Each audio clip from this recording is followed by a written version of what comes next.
Hello everyone, and welcome to my General Hospital YouTube channel. I hope everyone is having a wonderful day. Before we begin, please hit the subscribe button and give this video a thumbs up. Drew Cain received his comeuppance. Drew makes a big attempt to stick it to Nina in the Friday, January 19, 2024, General Hospital episode recap. He pulled the rug out from under her in a big way. Also in this episode, Adam's father appeared and proved his son correct, while Joss campaigned for her friend. Sam opened up about her problems, and Esm cried to Ava. Laura was arguing with Spencer the entire time and, as usual, did the right thing. Now let's delve a little deeper into the details. Goodbye, Nina. Sam came to Bobby's to see Drew, but he was nowhere to be found. Carly had an explanation for it. He was attending to business and informed Sam that he would not be able to see her for some time. Instead, Sam and Carly discussed Drew and looked for ways to help him. Meanwhile, Nina arrived at Crimson and was met by movers. They were ripping down her office and removing all of her paperwork. She was shaken. She was even more shaken when Drew arrived with an explanation. He owns Aurora, which owns Crimson, so he also owns Crimson. Oh, and she is fired. Nina did not take the news well at all. She totally lost it. She screamed, nearly cried, and made threats, but nothing worked. This was revenge, and Drew was all about karma. The only concession he was willing to make was to let Nina decide whether or not to take her staff with her. He handed her a termination letter. Sign it, and your personnel will stay. If not, they can also depart. Drew delivered his last bomb right after Nina signed it. Nina's replacement entered through the door. It was Carly. Esm lost it as well. She went to the Jerome Gallery and begged Ava for help. She told Ava about Nicholas leaving with Ace and inquired if she had seen her ex and knew where he was currently. Ava admitted to meeting Nick, but she knew nothing beyond his visit to her. To her credit, Ava did not take pleasure in Ace's kidnapping. In fact, she was quite furious about it. She did warn Esm, however, that she would be fighting an uphill struggle. If Laura couldn't find Nick, she doubted Esm had a chance. Esm reminded her that she has a great ally to help her, Cyrus. Speaking of Cyrus, he summoned Laura and Spencer to his room. When they were both present, he forced Spencer to reveal exactly what happened with baby Ace. Laura was enraged that her grandson turned Ace over to Nick. How dare he? Spencer tried to reason that the infant would be best off with his father. He also informed Esm that she had regained her memory. It's time Esm paid for her actions.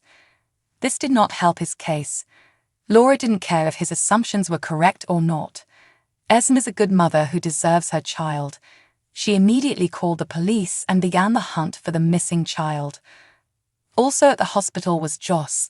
She and Dex were in the church talking about Adam, and Joss was concerned about her friend and wanted to help him. They set off to accomplish exactly that. Adam was up and alert, and Willow addressed his situation with him. He was fortunate to be alive following his binge. Adam didn't feel so fortunate. He felt even more unlucky when Portia informed him that he needed to see a psychiatrist before being discharged. Furthermore, his parents were on their way, whether he liked it or not. It wasn't long before Mr. Wright arrived and caused a scene. He requested to see his son Willow before Portia arrived to deal with him. She gave him a rapid synopsis of the matter, while Mr. Wright only disparaged his son. Joss finally had enough and confronted him. They had it out about Adam, with Joss telling him straight that the pressure he and his wife put on Adam was the reason he did what he did. He attempted suicide. Mr. Wright fumed.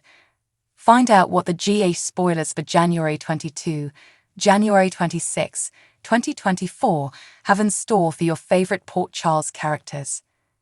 These General Hospital spoilers show characters exacting paybacks, seeking clear answers, matching wits, and much more. This is one week you will not want to miss. That crafty Tracy Quartermain, obviously, she is aware of Lucy and Scott's schemes. It's not surprising that this secret dropped into her lap.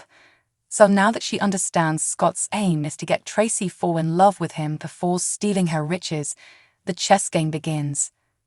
Tracy and Scott, the incessant texter, will likely engage in a battle of wits. Her strategy is to initially play along with Scott as he works up the energy to be charming. How long will these two be able to keep up the act? Curtis wants to give his daughter the best possible send-off now that she has decided to study in Paris. Despite waiting for the outcome of his latest operation, he throws Trina a farewell party. Spencer, like Trina, aims to reach Paris by hook or crook. Before he gets on that plane, he has a lot to cope with, including the wild card Esme. Laura, his grandma, is also in the mix. Will Trina and Spencer actually walk the streets of Paris, exploring the historic and romantic City of Lights together? Well, Dark Drew has been threatening to get revenge on Nina. He finally gets his wish when he smacks the Crimson's skull, knowing it will hurt. How will Nina respond? The stakes are high in Molly and TJ's surrogacy journey. Christina has recently been hanging around in sweatpants, fantasizing about a future with Blaze, Jacqueline Grace Lopez, and waiting to find out if she is pregnant. Well, she's going to find out the results of her pregnancy test. This could significantly alter her life, as well as Molly and TJ's, in the near future. Finally, Anna worries about her best friend, Jordan. The deputy mayor seemed to have gotten herself into some difficulties. Will she require support to get out of this? Esme Prince turns to her mother, who must be looking for a unique type of advice. General Hospital teasers for January 22, 2024 show characters going about their business and getting paid. Don't miss this episode. Esme sees an advantage to having a mother who resides in a psychiatric facility. She accepts your darker tendencies completely. In fact, Heather Allie Mills is likely to prefer facing an Esme with all of her memories to a Stepford counterpart with amnesia. Esme has recently been driven by panic, desperation, and anger. The next logical step is another visit with her mother, who gave birth but did not raise her. Heather is the ideal person to ask for help in this situation. Actually, she is Laura's only supporter on this side. Heather is strangely ingenious, even while locked up, and she would go above and beyond for her daughter. For better or worse, Laura is the type of person who will go to any length for her family. Now that she knows what happened to Ace, it appears she will do everything she can to keep him safe. That must be why she consults Dante about all legal options for Esme and Nicholas' son. Meanwhile, Drew's rage toward Nina is evident. His veins virtually burst every time he mentions her. For him, the best treatment is to follow through on his commitment to make Nina pay. Without a doubt, it involves Aurora Media and one of its major divisions, Crimson, which Nina leads. Is Nina reeling after the end of Crimson? Or something else?